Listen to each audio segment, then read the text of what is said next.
ಸ್ನೇಹಿತರೆ, ಚರಿತ್ರೆಯ ಮತ್ತೊಂದು ವಿಡಿಯೋಗೆ ನಿಮಗೆಲ್ಲ ಪ್ರೀತಿಯ ಸ್ವಾಗತ. ಇರಾನ್ ಅಧ್ಯಕ್ಷ ಹೆಲಿಕಾಪ್ಟರ್ ದುರಂತದಲ್ಲಿ ಫಿನಿಶ್. ಆಗಸ್ಟ್ನಲ್ಲಿ ಹಮಾಸ್ ನಾಯಕ ವುಡೀಸ್, ಸೆಪ್ಟೆಂಬರ್ 24ರಂದು ಹಿಜ್ಬುಲ್ಲಾ ರಾಕೆಟ್ ವಿಭಾಗದ ಮುಖ್ಯಸ್ಥ ಕುಬೈಸಿ ಪರಲೋಕಕ್ಕೆ. ಶುಕ್ರವಾರ ಇರಾನ್ ರೆವಲ್ಯೂಷನರಿ ಗಾರ್ಡ್ನ ಡೆಪ್ಯೂಟಿ ಕಮಾಂಡರ್ ಅಬ್ಬಾಸ್ ನೀಲ್ ಫಿನಿಶ್. ಈಗ ಹಿಜ್ಬುಲ್ಲಾ ಹಸನ್ ನಸ್ರುಲ್ಲಾ ಕತೆ ಕೂಡ ಮುಗ್ದಿದೆ. ಗಾಜಾ ಪಟ್ಟಿಯಲ್ಲಿ ಶುರುವಾದ ಈ ಫಿನಿಶ್ ಕತೆ ಈಗ ಲೆಬನಾನ್ನವರೆಗೆ ಬಂದು ನಿಂತಿದೆ. ಇಸ್ರೇಲ್ ತನ್ನ ಶತ್ರುಗಳನ್ನು ಅಟ್ಟಾಡಿಸಿ ಕೊಲ್ಲುತ್ತಿದೆ. ಇಸ್ರೇಲ್ನ ಟಾರ್ಗೆಟ್ ಲಿಸ್ಟ್ನಲ್ಲಿದ್ದವರು ಯಾರೂ ಕೂಡ ಮಿಸ್ ಆಗಿಲ್ಲ. ಈಗ ಮೂಡಿರುವ ಪ್ರಶ್ನೆ ಏನಂದ್ರೆ, ಇಸ್ರೇಲ್ನ ಮುಂದಿನ ಟಾರ್ಗೆಟ್ ಯಾರು? ಈ ಬಗ್ಗೆ ಇಸ್ರೇಲ್ನ ಶತ್ರುಗಳಿಗೆ ಭಯ ಶುರುವಾಗಿದೆ. ಇಸ್ರೇಲ್ನ ಮುಂದಿನ ಟಾರ್ಗೆಟ್ ನಾವೇ ಇರಬಹುದು ಅಂತ ಹಿಜ್ಬುಲ್ಲಾ ಶತ್ರುಗಳು ಚಳಿಯಲ್ಲೂ ಬೆವರುತ್ತಿದ್ದಾರೆ. ಈ ನಡುವೆ ಇರಾನ್ನ ಸರ್ವೋಚ್ಚ ನಾಯಕ ಆಯತೊಲ್ಲಾ ಖುಮೇನಿ ಭೂಗತರಾಗಿದ್ದಾರೆ ಅನ್ನುವ ಸುದ್ದಿ ಬರ್ತಾ ಇದೆ. ಅಲ್ಲಿಗೆ ಇಸ್ರೇಲ್ನ ಮುಂದಿನ ಟಾರ್ಗೆಟ್ ಇರಾನ್ನ ಸರ್ವೋಚ್ಚ ನಾಯಕ ಅನ್ನುವುದು ಕನ್ಫರ್ಮ್ ಆಗಿದೆ. ಹಿಜ್ಬುಲ್ಲಾ ನಾಯಕನ ಕತೆ ಮುಗಿಯುತ್ತಿದ್ದಂತೆ ಇರಾನ್ನಲ್ಲಿ ಭಯ ಆವರಿಸಿದೆ. ತಮ್ಮ ಸರ್ವೋಚ್ಚ ನಾಯಕನನ್ನ ಇಸ್ರೇಲ್ ಕೈಯಿಂದ ಬಚಾವ್ ಮಾಡೋದು ಹೇಗೆ ಅನ್ನುವ ಭಯ ಕಾಡ್ತಿದೆ. ಆದರೆ ಇಸ್ರೇಲ್ ಮಾತ್ರ ತನ್ನ ಶತ್ರು ಪಾತಾಳದಲ್ಲಿ ಅಡಗಿದ್ರೂ ಬಿಡೋದಿಲ್ಲ. ಹಾಗೆ ನೋಡಿದ್ರೆ ಹಿಜ್ಬುಲ್ಲಾ ನಾಯಕ ಸಾಯೋದಕ್ಕೆ ಚಾನ್ಸೇ ಇರಲಿಲ್ಲ. ಅಷ್ಟು ಸೇಫ್ ಆಗಿ ಬಂಕರ್ ಒಳಗೆ ಕೂತು ಬಿಟ್ಟಿದ್ದ. ಅದು ಕೂಡ 60 ಅಡಿ ಆಳದಲ್ಲಿರುವ ಬಂಕರ್. ಹೀಗೆ ಪಾತಾಳದಲ್ಲಿ ಅಡಗಿ ಕುಳಿತಿದ್ದವನನ್ನ ಕೂಡ ಇಸ್ರೇಲ್ ಬಿಡ್ಲಿಲ್ಲ. ಹಮಾಸ್ ನಾಯಕನ ಹತ್ಯಾ ಕಾರ್ಯಾಚರಣೆ ನಡೆದಿದ್ದೇ ಒಂದು ರೋಚಕ ಕತೆ. ಅಷ್ಟಕ್ಕೂ 60 ಅಡಿ ಆಳದಲ್ಲಿ ಬಂಕರ್ನಲ್ಲಿ ಅಡಗಿ ಕುಳಿತಿದ್ದ ಹಮಾಸ್ ನಾಯಕನನ್ನ ಇಸ್ರೇಲ್ ಹತ್ಯೆ ಮಾಡಿದ್ದು ಹೇಗೆ? ಆ ರೋಚಕ ಕಾರ್ಯಾಚರಣೆ ಹೇಗಿತ್ತು? ಇಸ್ರೇಲ್ನ ಮುಂದಿನ ಟಾರ್ಗೆಟ್ ಲಿಸ್ಟ್ನಲ್ಲಿ ಯಾರೆಲ್ಲ ಇದ್ದಾರೆ? ಇರಾನ್ ಸರ್ವೋಚ್ಚ ನಾಯಕ ಭಯ ಬಿದ್ದಿರೋದು ಯಾಕೆ? ಇರಾನ್ನ ಸರ್ವೋಚ್ಚ ನಾಯಕನನ್ನ ಉಳಿಸೋದಕ್ಕೆ ಏನೆಲ್ಲ ಮಾಡಲಾಗುತ್ತಿದೆ?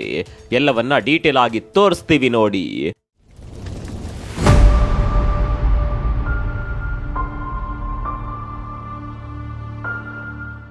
ಗಾಜಾ ಪಟ್ಟಿಯಲ್ಲಿ ಶುರುವಾದ ಶತ್ರು ಸಂಹಾರ ಈಗ ಮತ್ತೊಂದು ತುದಿಯಲ್ಲಿರುವ ಲೆಬನಾನ್ ದೇಶದವರೆಗೂ ಹರಡಿಬಿಟ್ಟಿದೆ. ವರ್ಷದ ಹಿಂದೆ ಹಮಾಸ್ ಪಡೆ ಇಸ್ರೇಲ್ ಅನ್ನ ಯಾವ ರೀತಿ ಕೆಣಕಿತ್ತು ಅನ್ನೋದು ನಿಮ್ಗೆ ಚೆನ್ನಾಗಿ ಗೊತ್ತಿರಬಹುದು. ಹಬ್ಬದ ಸಂಭ್ರಮದಲ್ಲಿದ್ದ ಇಸ್ರೇಲ್ ಅನ್ನ ಕೆಣಕಿದ ಹಮಾಸ್ ಪಡೆ ಈಗ ಸರ್ವನಾಶದ ಭೀತಿಯಲ್ಲಿದೆ. ಹಮಾಸ್ನ ಬಹುತೇಕ ಎಲ್ಲಾ ನಾಯಕರನ್ನ ಇಸ್ರೇಲ್ ಫಿನಿಶ್ ಮಾಡಿದೆ. ಈಗ ಹಿಜ್ಬುಲ್ಲಾಗಳ ಸರದಿ. ಹಮಾಸ್ನ ಬೆಂಬಲಕ್ಕೆ ನಿಂತ್ಕೊಂಡು ಇಸ್ರೇಲ್ನ ಮೇಲೆ ಕಾಲ್ಕೆರೆದು ಕದನಕ್ಕೆ ಇಳಿದ ಹಿಜ್ಬುಲ್ಲಾಗಳ ಗತಿ ಅಧೋಗತಿಯಾಗಿದೆ. ಲೆಬನಾನ್ನಲ್ಲಿರುವ ಹಿಜ್ಬುಲ್ಲಾ ಪಡೆಗಳ ಮೇಲೆ ಇಸ್ರೇಲ್ ಮನ ಬಂದಂತೆ ದಾಳಿ ಮಾಡ್ತಾ ಇದೆ. ಶನಿವಾರ ಹಿಜ್ಬುಲ್ಲಾ ಲೀಡರ್ನ ಕತೆ ಕೂಡ ಮುಗ್ದಿದೆ. ಈ ವಿಷಯ ನಿಮ್ಗೆಲ್ಲ ಚೆನ್ನಾಗಿ ಗೊತ್ತಿರಬಹುದು. ಆದರೆ ಈ ಹಿಜ್ಬುಲ್ಲಾ ನಾಯಕನ ಕತೆ ಮುಗಿಸಿದ ಕಾರ್ಯಾಚರಣೆ ಇದೆಯಲ್ಲ, ಅದು ತುಂಬಾನೇ ರೋಚಕವಾಗಿದೆ. ಸ್ನೇಹಿತರೆ, ಸಾಮಾನ್ಯವಾಗಿ ಈ ಉಗ್ರ ಸಂಘಟನೆಯ ನಾಯಕರು ತುಂಬಾನೇ ಸೇಫ್ ಸ್ಥಳದಲ್ಲಿ ಇರ್ತಾರೆ. ಅದರಲ್ಲೂ ಸುರಂಗ ಜಾಲದ ಕಂಪ್ಲೀಟ್ ಐಡಿಯಾ ಗೊತ್ತಿರುವ ಹಮಾಸ್ ಹಾಗೂ ಹಿಜ್ಬುಲ್ಲಾ ಪಡೆಗಳ ನಾಯಕರುಗಳು ಸುರಂಗದಲ್ಲೇ ಆಶ್ರಯ ಪಡೆದುಕೊಂಡಿರ್ತಾರೆ. ಇದನ್ನ ಭೇದಿಸಿಕೊಂಡು ಹೋಗೋದು ಅಷ್ಟು ಸುಲಭ ಅಲ್ಲ. ಸುರಂಗದಲ್ಲಿ ಬಲಿಷ್ಠ ಬಂಕರ್ಗಳನ್ನ ನಿರ್ಮಾಣ ಮಾಡಿರ್ತಾರೆ. ಸಾಮಾನ್ಯ ದಾಳಿಯಲ್ಲಿ ಈ ಬಂಕರ್ಗಳಿಗೆ ಏನೇನು ಆಗೋದಿಲ್ಲ. ನೆಲದೊಳಗೆ ಅಡಗಿ ಕುಳಿತುಕೊಂಡವರು ಸೇಫ್ ಆಗಿರ್ತಾರೆ. ಇದೇ ರೀತಿ ಹಿಜ್ಬುಲ್ಲಾ ಮುಖ್ಯಸ್ಥ ನಸ್ರುಲ್ಲಾ ಬೈರೂತ್ನ ದಕ್ಷಿಣದಲ್ಲಿ ಒಂದು ಬಂಕರ್ ನಿರ್ಮಾಣ ಮಾಡಿಕೊಂಡು ಸೇಫ್ ಆಗಿ ಕುಳಿತಿದ್ದ. ಇಲ್ಲಿಂದಲೇ ತನ್ನ ಪಡೆಗೆ ಸಲಹೆ ಸೂಚನೆಗಳನ್ನ ನೀಡ್ತಾ ಇದ್ದ. ಇಂಟ್ರೆಸ್ಟಿಂಗ್ ಸಂಗತಿ ಅಂದ್ರೆ, ಈ ಬಂಕರ್ ಬರೋಬ್ಬರಿ 60 ಅಡಿ ಆಳದಲ್ಲಿತ್ತು. ಇಸ್ರೇಲ್ನ ಮೇಲೆ ಯಾವ ರೀತಿ ದಾಳಿ ಮಾಡಬೇಕು ಅನ್ನುವ ಪ್ಲಾನಿಂಗ್ಗಳು ನಡೀತಾ ಇದ್ದಿದ್ದು ಇದೇ ಬಂಕರ್ನಲ್ಲಿ. ಶನಿವಾರ ಕೂಡ ಈ ಬಂಕರ್ನಲ್ಲಿ ಕುಳಿತುಕೊಂಡು ನಸ್ರುಲ್ಲಾ ಇಸ್ರೇಲ್ ವಿರುದ್ಧದ ದಾಳಿಗೆ ಪ್ಲಾನ್ ಮಾಡ್ತಾ ಇದ್ದ. ಬೆಕ್ಕು ಕಣ್ಣು ಮುಚ್ಚಿ ಹಾಲು ಕುಡಿದ್ರೆ ಯಾರಿಗೂ ಗೊತ್ತಾಗೋದಿಲ್ಲ ಅನ್ನುವ ರೀತಿ ನಸ್ರುಲ್ಲಾ ಕೂಡ ಈ ಬಂಕರ್ನ ಮಾಹಿತಿ ಇಸ್ರೇಲ್ಗೆ ಗೊತ್ತಾಗೋದಕ್ಕೆ ಚಾನ್ಸೇ ಇಲ್ಲ ಅಂತ ಅಂದುಕೊಂಡಿದ್ದ. ಆದ್ರೆ ಇಸ್ರೇಲ್ ಗುಪ್ತಚರ ಇಲಾಖೆ ಈ ರೀತಿ ಮಾಹಿತಿ ಹುಡುಕೋದ್ರಲ್ಲಿ ಪಂಟರ್. ಇಸ್ರೇಲ್ನ ಗುಪ್ತಚರ ಇಲಾಖೆಗೆ ಇಲ್ಲಿ ಬಂಕರ್ ಇರೋದು ಕನ್ಫರ್ಮ್ ಆಗುತ್ತೆ. ಅಷ್ಟೇ ಅಲ್ಲ, ಈ ಬಂಕರ್ನಲ್ಲಿ ನಸ್ರುಲ್ಲಾ ಇದ್ದಾನೆ ಅನ್ನುವ ನಿಖರ ಮಾಹಿತಿ ಸಿಗುತ್ತೆ. ಇಂಥದೊಂದು ಮಾಹಿತಿ ಸಿಗ್ತಾ ಇದ್ದಂತೆ ಇಸ್ರೇಲ್ನ ಸೇನೆ ಅಲರ್ಟ್ ಆಗುತ್ತೆ. ಕೂಡಲೇ ತಮ್ಮ ಪ್ರಧಾನಿ ನೆತನ್ಯಾಹು ಅವರಿಗೆ ಈ ಬಗ್ಗೆ ಮಾಹಿತಿ ನೀಡುತ್ತೆ. ದಾಳಿ ಮಾಡೋದಕ್ಕೆ ಅನುಮತಿ ಪಡೆಯುವ ಪ್ರಯತ್ನ ಮಾಡುತ್ತೆ. ಇಂಟ್ರೆಸ್ಟಿಂಗ್ ಸಂಗತಿ ಏನ್ ಗೊತ್ತಾ? ಇಂಥದ್ದೊಂದು ಪ್ರಯತ್ನ ನಡೆಯುವಾಗ ನೆತನ್ಯಾಹು ಅಮೆರಿಕಾದಲ್ಲಿ ನಡೆಯುತ್ತಿದ್ದ ವಿಶ್ವಸಂಸ್ಥೆಯ ಸಾಮಾನ್ಯ ಸಭೆಯಲ್ಲಿ ಭಯೋತ್ಪಾದನೆಯ ಬಗ್ಗೆ ಭಾಷಣ ಮಾಡ್ತಾ ಇದ್ರು. ಆದರೆ ಸೇನೆಯ ಪ್ಲಾನ್ಗೆ ನೋ ಅನ್ನಲಿಲ್ಲ. ನೀವು ಮುಂದುವರಿಸಿ ಅಂತ ಪರ್ಮಿಷನ್ ಕೊಟ್ಟು ಬಿಡ್ತಾರೆ. ಪ್ರಧಾನಿಯಿಂದ ಅನುಮತಿ ಸಿಗ್ತಾ ಇದ್ದಂತೆ ಹಿಂದೆ ಮುಂದೆ ನೋಡದ ಇಸ್ರೇಲ್ ಸೇನೆಯ ಯುದ್ಧ ವಿಮಾನ 80 ಟನ್ ಬಾಂಬ್ ಅನ್ನ ಹೊತ್ತು ಲೆಬನಾನ್ಗೆ ಹಾರಿಬಿಡುತ್ತೆ. ಬರೋಬ್ಬರಿ 80 ಟನ್ ತೂಕ ಇದ್ದ ಈ ಬಾಂಬ್ ಅನ್ನ ನುಸ್ರುಲ್ಲಾ ಇದ್ದ ಬಂಕರ್ನ ಮೇಲೆ ಹಾಕಲಾಗುತ್ತೆ.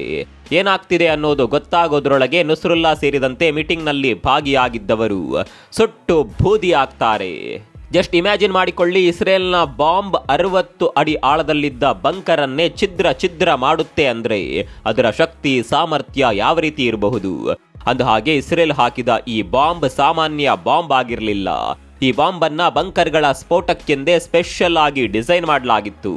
ಕಾಂಕ್ರೀಟ್ ನೆಲವನ್ನ ಕೂಡ ಭೇದಿಸಿಕೊಂಡು ಸ್ಫೋಟವಾಗುವ ಶಕ್ತಿ ಈ ಬಾಂಬ್ಗಿತ್ತು. 2ನೇ ವಿಶ್ವಯುದ್ಧದ ಸಮಯದಲ್ಲೇ ಈ ಬಾಂಬ್ ಅನ್ನ ರೆಡಿ ಮಾಡಲಾಗಿತ್ತಂತೆ. ಹೀಗೆ ಇಸ್ರೇಲ್ ಬಲಿಷ್ಠ ಬಾಂಬ್ ಅನ್ನೇ ನುಸ್ರುಲ್ಲಾ ಬಂಕರ್ನ ಮೇಲೆ ಎಸೆದಿತ್ತು. ಇನ್ನು ಇಸ್ರೇಲ್ ದಾಳಿಯಲ್ಲಿ ಹತ್ಯೆಯಾದ ನುಸ್ರುಲ್ಲಾ ಕಳೆದ 3 ದಶಕದಿಂದ ಹಿಜ್ಬುಲ್ಲಾ ಪಡೆಯನ್ನ ಮುನ್ನಡೆಸಿಕೊಂಡು ಬರ್ತಾ ಇದ್ದ ತರಕಾರಿ ವ್ಯಾಪಾರಿಯ ಮಗನಾಗಿದ್ದ ಈ ನುಸ್ರುಲ್ಲಾ 1975ರಲ್ಲಿ ಮೊದಲ ಬಾರಿ ಅಮಲ್ ಚಳವಳಿ ಎಂಬ ಉಗ್ರ ಸಂಘಟನೆಯೊಂದಕ್ಕೆ ಸೇರಿಕೊಳ್ತಾನೆ. ಈ ಸಂಘಟನೆಯಿಂದ ಹೊರಬಂದ ನಂತರ 1985ರಲ್ಲಿ ಸ್ಥಾಪನೆಯಾದ ಹಿಜ್ಬುಲ್ಲಾ ಉಗ್ರ ಸಂಘಟನೆಯನ್ನ ಜಾಯಿನ್ ಆಗ್ತಾನೆ. ಆದರೆ 1992ರಲ್ಲಿ ಇಸ್ರೇಲಿ ಹೆಲಿಕಾಪ್ಟರ್ ದಾಳಿಯಲ್ಲಿ ಹಿಜ್ಬುಲ್ಲಾ ಮುಖ್ಯಸ್ಥ ಅಬ್ಬಾಸ್ ಅಲ್ ಮುಸಾವಿ ಹತ್ಯೆಯಾಗ್ತಾನೆ. ಈತನ ಉತ್ತರಾಧಿಕಾರಿಯಾಗಿ ಬೆಳೆದವನೇ ನುಸ್ರುಲ್ಲಾ. ಅಲ್ಲಿಂದ ಇಲ್ಲಿವರೆಗೆ ಹಿಜ್ಬುಲ್ಲಾ ಪಡೆಯನ್ನ ಕಟ್ಟಿ ಬೆಳೆಸಿದ್ದು ಇದೇ ನುಸ್ರುಲ್ಲಾ. ಆದರೆ ಈತ ಮಾಡಿದ ಬಹುದೊಡ್ಡ ತಪ್ಪು ಅಂದ್ರೆ ಅದು ಇಸ್ರೇಲ್ ಅನ್ನ ಎದುರು ಹಾಕಿಕೊಂಡಿದ್ದು. ನಾವು ಆರಂಭದಲ್ಲೇ ಹೇಳಿದಂತೆ ಇಸ್ರೇಲ್ ತನ್ನ ಶತ್ರುಗಳನ್ನ ಉಳಿಸಿದ ಇತಿಹಾಸವೇ ಇಲ್ಲ. ಪಾತಾಳದಲ್ಲಿ ಅಡಗಿದ್ರು ಇಸ್ರೇಲ್ ಶತ್ರುಗಳನ್ನ ಬಿಡೋದಿಲ್ಲ. ತನ್ನ ಟಾರ್ಗೆಟ್ ಲಿಸ್ಟ್ ನಲ್ಲಿ ಇದ್ದವರನ್ನ ಒಬ್ಬೊಬ್ಬರನ್ನಾಗಿಯೇ ಮುಗಿಸುತ್ತಾ ಬರುತ್ತೆ ಇಸ್ರೇಲ್. ಈಗ ಮೂಡಿರುವ ಪ್ರಶ್ನೆ ಏನಪ್ಪಾ ಅಂದ್ರೆ ಇಸ್ರೇಲ್ನ ಮುಂದಿನ ಟಾರ್ಗೆಟ್ ಯಾರು? ಒಂದು ಮಾಹಿತಿ ಪ್ರಕಾರ ಇಸ್ರೇಲ್ನ ಮುಂದಿನ ಟಾರ್ಗೆಟ್ ಇರಾನ್ನ ಸರ್ವೋಚ್ಚ ನಾಯಕ ಅಯತೊಲ್ಲಾ ಖಮೇನಿ. ಹೌದು, ಇವತ್ತು ಹಿಜ್ಬುಲ್ಲಾಗಳು ಇಷ್ಟೆಲ್ಲ ಆರ್ಭಟ ಮಾಡ್ತಾ ಇದ್ದಾರೆ ಅಂದ್ರೆ ಅದಕ್ಕೆ ಕಾರಣ ಇರಾನ್. ಹಿಜ್ಬುಲ್ಲಾ ಅನ್ನೋದು ಇರಾನ್ ಕೃಪಾಪೋಷಿತ ಸಂಘಟನೆ ಅನ್ನುವ ಸತ್ಯ ಇಡೀ ಜಗತ್ತಿಗೆ ಗೊತ್ತಿದೆ. ಹಿಜ್ಬುಲ್ಲಾಗಳಿಗೆ ಶಸ್ತ್ರಾಸ್ತ್ರಗಳು ಪೂರೈಕೆಯಾಗುವುದು ಇರಾನ್ನಿಂದಲೇ. ಇರಾನ್ ನೇರವಾಗಿ ಇಸ್ರೇಲ್ನ ಮೇಲೆ ದಾಳಿ ಮಾಡದೇ ಇದ್ರೂ ಹಿಜ್ಬುಲ್ಲಾ ಮೂಲಕ ಇಸ್ರೇಲ್ನ ಮೇಲೆ ದಾಳಿ ಮಾಡಿಸುತ್ತೆ. ಹಮಾಸ್ಗೆ ಕೂಡ ಇರಾನ್ ಬೆಂಬಲ ಕೊಟ್ಟಿತ್ತು. ಹೀಗಾಗಿ ಇಸ್ರೇಲ್ಗೆ ಇರಾನ್ ಅನ್ನ ಕಂಡ್ರೆ ಆಗೋದಿಲ್ಲ. ಈ ನಡುವೆ ಹಿಜ್ಬುಲ್ಲಾ ನಾಯಕ ಹಸನ್ ನುಸ್ರುಲ್ಲಾ ಸಾವನ್ನ ನಾವು ವ್ಯರ್ಥವಾಗಲು ಬಿಡೋದಿಲ್ಲ ಅಂತ ಇರಾನ್ನ ಸರ್ವೋಚ್ಚ ನಾಯಕ ಅಯತೊಲ್ಲಾ ಅಲಿ ಖಮೇನಿ ಹೇಳಿದ್ದಾರೆ. ಮತ್ತೊಂದು ಕಡೆ ಇರಾನ್ನ ಮೊದಲ ಉಪಾಧ್ಯಕ್ಷ ಮೊಹಮ್ಮದ್ ರೇಜಾ ಕೂಡ ಇಸ್ರೇಲ್ ವಿನಾಶ ಮಾಡಿಯೇ ನಾವು ವಿರಮಿಸುತ್ತೇವೆ ಅಂತ ಶಪಥ ತೊಟ್ಟಿದ್ದಾರೆ. ಇಷ್ಟೆಲ್ಲ ಅಬ್ಬರಿಸಿರುವ ಇರಾನ್ ನಾಯಕರು ಅಷ್ಟೇ ಭಯದಲ್ಲಿದ್ದಾರೆ ಅನ್ನೋದು ಕೂಡ ಸತ್ಯ. ಕಾರಣ ಮುಂದೆ ಇವರ ಗತಿ ಏನಾಗುತ್ತೆ ಅನ್ನೋದು ಯಾರಿಗೂ ಗೊತ್ತಿಲ್ಲ. ಹಮಾಸ್ ಹಾಗೂ ಹಿಜ್ಬುಲ್ಲಾ ನಾಯಕರಿಗಾದ ಗತಿಯೇ ಇರಾನ್ನ ನಾಯಕರಿಗೆ ಆಗಬಹುದು. ಅದೇ ಭಯ ಈಗ ಇರಾನ್ ನಾಯಕರಿಗೆ ಕಾಡುತ್ತಿದೆ. ಇದೇ ಕಾರಣಕ್ಕಾಗಿಯೇ ಈಗಾಗಲೇ ಇರಾನ್ ಸರ್ವೋಚ್ಚ ನಾಯಕ ಅಯತೊಲ್ಲಾ ಖಮೇನಿಯನ್ನ ಸುರಕ್ಷಿತ ಸ್ಥಳಕ್ಕೆ ರವಾನಿಸಲಾಗಿದೆ. ಅಷ್ಟೇ ಎಲ್ಲ ಸ್ಥಳಕ್ಕೆ ಬಿಗಿ ಭದ್ರತೆಯನ್ನ ವಹಿಸಲಾಗಿದೆ. ಎಷ್ಟೇ ಬಿಗಿ ಭದ್ರತೆ ಇದ್ರೂ ಇರಾನ್ನ ನಾಯಕನಿಗೆ ನಿದ್ದೆ ಬರ್ತಾ ಇಲ್ಲ. ಎಷ್ಟೇ ನಿಗೂಢ ಸ್ಥಳದಲ್ಲಿ ಅಡಗಿ ಕುಳಿತುಕೊಂಡ್ರು ಅದರ ಮಾಹಿತಿ ಮೊಸಾದ್ಗೆ ಗೊತ್ತಾಗುತ್ತೆ. ಹೀಗಾಗಿ ಎಲ್ಲಿ ನನ್ನ ಮೇಲೆ ಮೊಸಾದ್ ಕಣ್ಣಿಟ್ಟಿದ್ಯೋ ಅನ್ನುವ ಭಯ ಖಮೇನಿಗಿದೆ. ಹೀಗಾಗಿ ಇರಾನ್ನ ನಾಯಕರು ಭಯದಲ್ಲೇ ಕಾಲ ಕಳೆಯುವಂತಾಗಿದೆ. ಮತ್ತೊಂದೆಡೆ ಇಸ್ರೇಲ್ನ ಕೋಪ ತಣ್ಣಗಾಗುವ ಲಕ್ಷಣಗಳು ಗೋಚರಿಸುತ್ತಿಲ್ಲ. ಲೆಬನಾನ್ನ ಮೇಲೆ ದಾಳಿಯನ್ನ ಮುಂದುವರೆಸಿದೆ. ನಾಳೆ ಇರಾನ್ ಸರ್ವೋಚ್ಚ ನಾಯಕ ಕೂಡ ಫಿನಿಶ್ ಅನ್ನುವ ಸುದ್ದಿ ಬಂದರೂ ಅಚ್ಚರಿ ಇಲ್ಲ. ಈ ಬಗ್ಗೆ ನಿಮ್ಗೆ ಏನನ್ಸುತ್ತೆ ಕಾಮೆಂಟ್ ಮಾಡಿ.